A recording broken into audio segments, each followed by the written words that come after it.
It was too dark to properly see anything out there, but just for a second I thought I glimpsed a shadow standing by the window. When I looked again, it was gone, I told myself. I had simply imagined it all at once.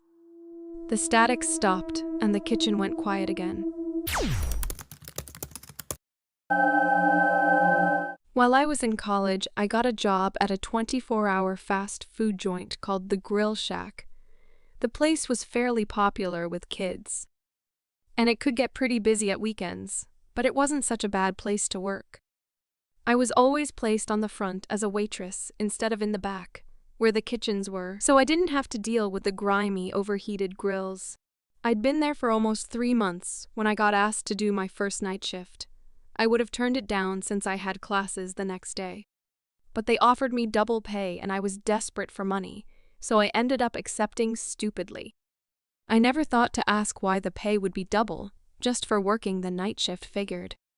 It was just because of the late hours, but given that it didn't seem like the kind of place that would be busy overnight, double did seem a bit excessive. I turned up just before 11:00 p.m. for my shift and was surprised to find the place empty, since I was used to seeing it so packed during the day. I was on shift with another coworker, Hannah, who I had only met a couple times before and didn't know too well. She was in the kitchens at the back when I went through to put my stuff away. "Hey," I said, trying to strike up a conversation. She shot me a brief nod before going back to grilling burgers.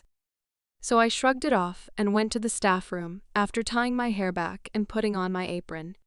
I headed out the front to keep watch over the restaurant. About an hour later, Hannah came out of the kitchens, her jacket slung over her elbow.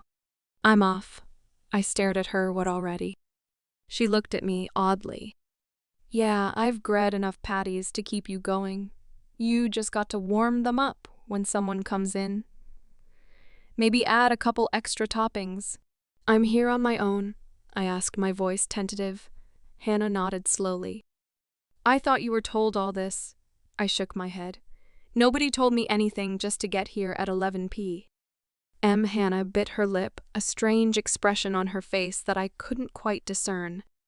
"You'll be fine," she finally said, looking away from me. "Just make sure you stay out front, and if you hear anything at the drive-thru, ignore it."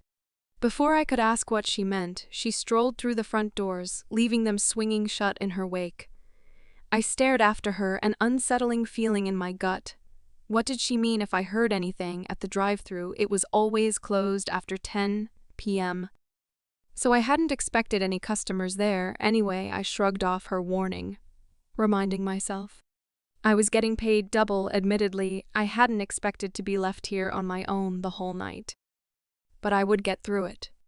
It didn't seem like the place would get that busy anyway. The clock ticked noiselessly on the wall. As the night wore on, at just past 1:30, a couple of truck ERS came in. So I heated up the burgers that Hannah had prepared and kept an eye on them through the window. It was tough doing everything myself, but the guys were patient and polite enough, so I didn't mind. I waved them off a short while later and settled back into the eerie stillness of the restaurant at 2 a.m. Outside, it was pitch dark. I could barely see anything through the windows, and I could hear nothing but the wind scratching through the trees. I almost jumped when my phone buzzed from my apron pocket, and I pulled it out. "Mark's coming in to help at 4:00 a.m. Until then, remember what I said, Hannah." I wasn't sure how Hannah had managed to get my number, but I was grateful for the reassurance. Only 2 more hours, and I wouldn't be on my own anymore. Still, I found it weird that she had to remind me of her words. "If you hear anything at the drive-thru, ignore it." What exactly had she meant by that? I decided not to think too much about it and went to the storeroom to grab a mop. I figured I might as well make myself useful, and it would make the time go quicker until the next customer arrived. I was in the midst of mopping up grime and grease from the lenum at the front of the restaurant when the air suddenly went very cold, almost like the doors were open, letting in the night chill. But when I checked, they were closed. I shivered, wearing only a short, sleeved shirt under my apron. Goosebumps appearing along my arms and neck. Had the heating shut off or something? Frowning, I leaned the mop against the wall and headed back towards the kitchen. I was about to check the thermostat when I heard the soft crackle of static coming from the drive-through speakers. My heart instantly dropped to my stomach as Hannah's warning echoed through my head.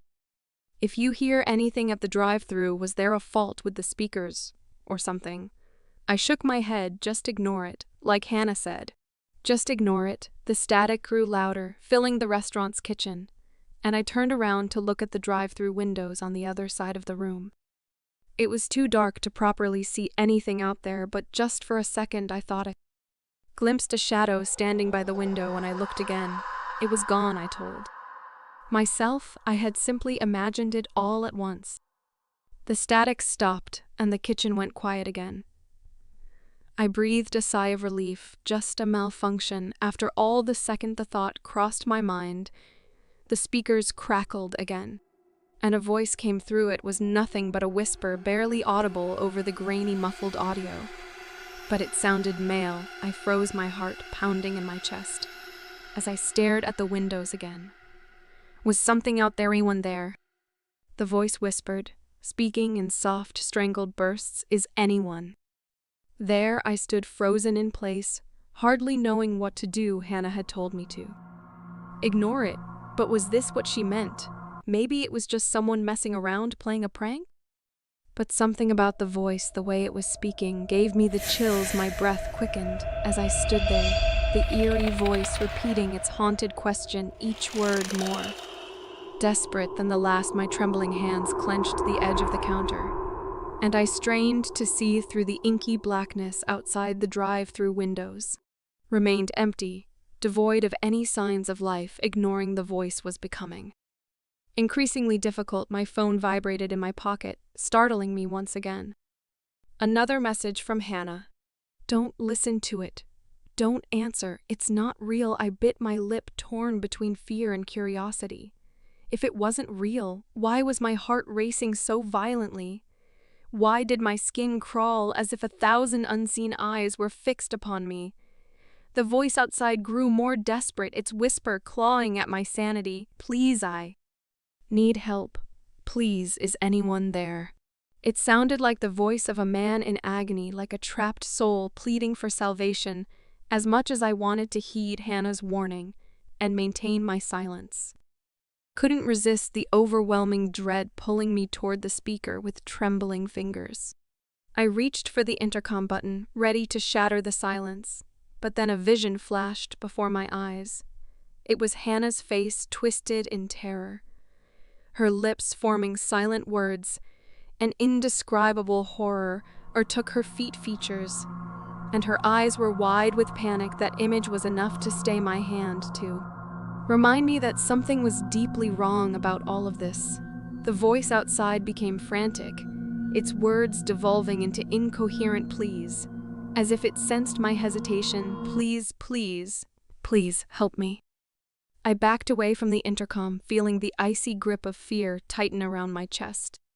The voice continued to call out into the void, its words more desperate, more unsettling. It grew louder, more insistent, as if it could feel my resistance just as I was about to surrender to the temptation. The restaurant's front door swung open, and a burst of frigid air rushed in. Mark, as Hannah had mentioned in her message, had arrived early. He looked at me with wide, terrified eyes. Then at the drive-through speaker. Listen, he whispered, don't ever answer it. I nodded, grateful for the reinforcement. But the unsettling presence outside lingered, the voice growing angrier and more deranged. The night had become a canvas of horror,